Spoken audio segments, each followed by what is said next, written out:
been a band on the label that you didn't think really should have been on the label, but you liked the band and thought, oh, I'll give them a shot on Metal Blade and see how they do? Not really. I think, anything that we've put out, I think I've always been a fan of. And, I mean, not everything works out the way you want it to be. I mean, that's just the nature of the business. But I don't have any regrets about signing any of the bands that we've ever put out. I mean, everything that we've put out I thought was good and at least deserved a shot. Awesome. Anybody that you maybe turned down and then are kicking yourself for turning down? The only thing that I kind of regret a little bit about it, I mean, not that who knows what would ever happen, but I really made a big mistake into not going to see Guns N' Roses in the early days. Right. Because I got called all the time to go see them, and I was like, I thought they're kind of like a glam band, and I wasn't really into the glam scene at the time.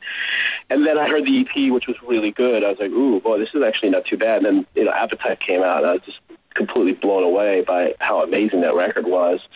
And it's funny because the first time I met the band was at I'll never forget, it was an Iron Maiden Seventh Son of a Seventh Son release party in L.A., and Slash was there, and we started talking and drinking as well. Super great guy. And towards the end of the night, where we both had a couple extra beverages, he was like, wow, how come you never came to see us? And I go, I thought you guys were a glam band. He's like, I hate that. So I guess that's the only one that I kind of blew, but what are you going to do? I mean, I think we've done all right. So absolutely, I guess you can't sign everybody. Exactly. I mean, there's other opportunities that have come that we had a chance to do. Cowboys from Hell by Pantera, but it was for us expensive at the time. But yeah, you can't do everything. So yeah.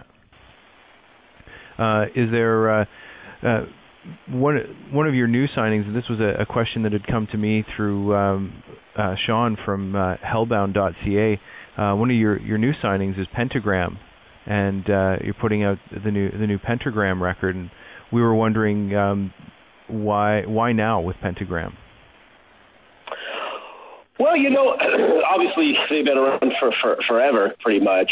And, we started working with a couple of people that were working with the band, and they came to us and said, we really would love for you guys to put out a new Pentagram record. I said, well, we like the band. Number one, we'd like to hear it. Number two, we want to make sure that the guys in the band are committed to it and they're healthy and, all that sort of stuff. And the way it kind of came down, it just seemed like everything, really made sense. We heard some material which I thought was amazing. The guys were really excited about it. They were, healthy, ready to work. And we thought, hey, why not? This is a cool project. They really wanted us to do it. Everybody on the staff really liked the material. Seemed like they were in a really good place. And, every once in a while, we try not to do too many of those sort of old school bands. It's got to be something interesting. But we just kind of felt that everything about the whole project felt really good. So why not? Awesome. Had there been opportunity to work with them previously? No, somebody asked me that, and I can't remember exactly. I don't know if we ever had any we definitely never had any real serious talks about stuff. Right. But at least that I can recall, I don't know that we were ever really offered them in the past. Maybe for a minute, maybe somebody talked to somebody on the staff somewhere, but nothing real serious at all. Gotcha. What about a history of Metal Blade? I know that Martin Popoff seems to work really well with you guys. Every time he puts out a book, there seems to be a Metal Blade sampler that comes along with it. Will there be a historical document of Metal Blade coming at some point? I'm sure at some point there will be. We kind of, we're talking a little bit about trying to do something for our 30th anniversary. Right. But it just kind of was too bulky and too difficult to kind of get it together. So I'm sure at some point there will be. I don't know when that'll be. We're too busy now doing all these new bands and everything to kind of take on that project to do it right. But I'm sure down the road, at some point, there definitely will be. Very cool.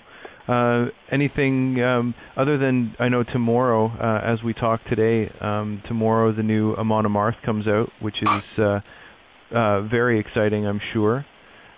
Anything else in the works that we should be aware of that you're allowed to talk about? Yeah, there's a lot.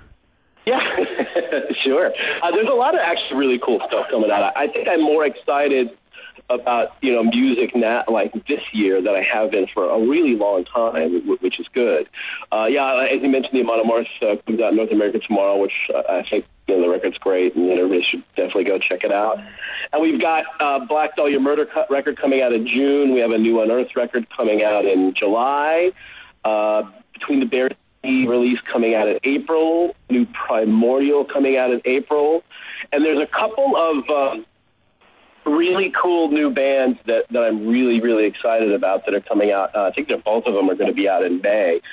It's two Swedish bands that kind of have that old school kind of new wave of British heavy metal, late 70s sort of vibe to it. One band is called In Solitude, and the other one is called Portrait.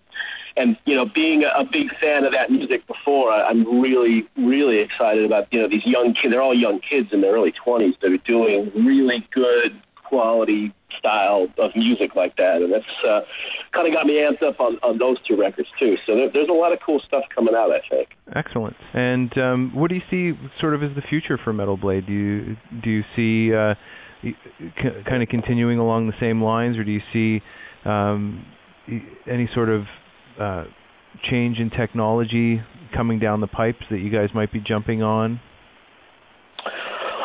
Well, I think, look, this day and age, with the way the business goes, you have to almost constantly change and reevaluate how you do things, almost on a monthly basis. So, I think for us, the main thing for what we do is we want to turn new music on to people. That's kind of why I started this in the beginning. So, we want to continue to find bands and get their names and stuff out there, whichever we can do.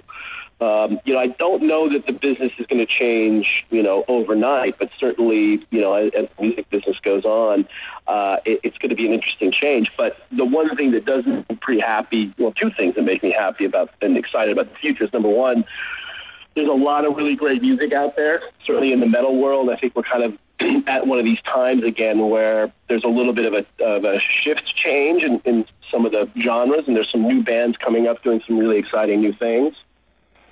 And also just the music business itself is kind of smaller.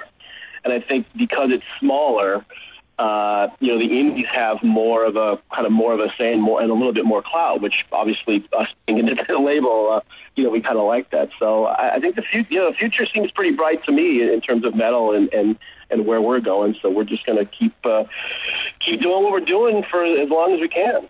Awesome. Well, and we appreciate that you're working so hard for us. Hey, no problem. I greatly appreciate all the support out there. It's not for all you guys out there. We wouldn't be able to do it. So, Brian, I know you've got a finite amount of time, so I've got a couple of quick questions for you. Sure. One is, what is your favorite all-time favorite Metal Blade release that you have put out? See, you always get me. People always ask me that question. It gets me into trouble. But I do have a pretty standard answer, and it's "Symbol of Salvation" by Armored Saint. Because I number one, I love that record, and it was a really important record for me. Just being a fan of the band, and going through the whole process with Dave Pritchard, who if you don't know, passed away from leukemia right before that record came out, and he wrote a lot of the stuff on there. So that was really a labor of love for all of us, and I really think the record came out really, really great. I still love that record to this day. So that's probably, I guess, it would have to be my favorite one, just for kind of all those reasons. But there's so many great albums that come out. It's hard to pinpoint one. Absolutely. What about your favorite non-Metal Blade release of all time? The Number of the Beast by Iron Maiden. Fair enough. That's the album for you. Absolutely. Ever since the minute I heard it, it's been my all-time favorite album. So since whenever it came out in whatever it was, 83 or something, it's always been at the top. Awesome. Very cool. Well, Brian, thank you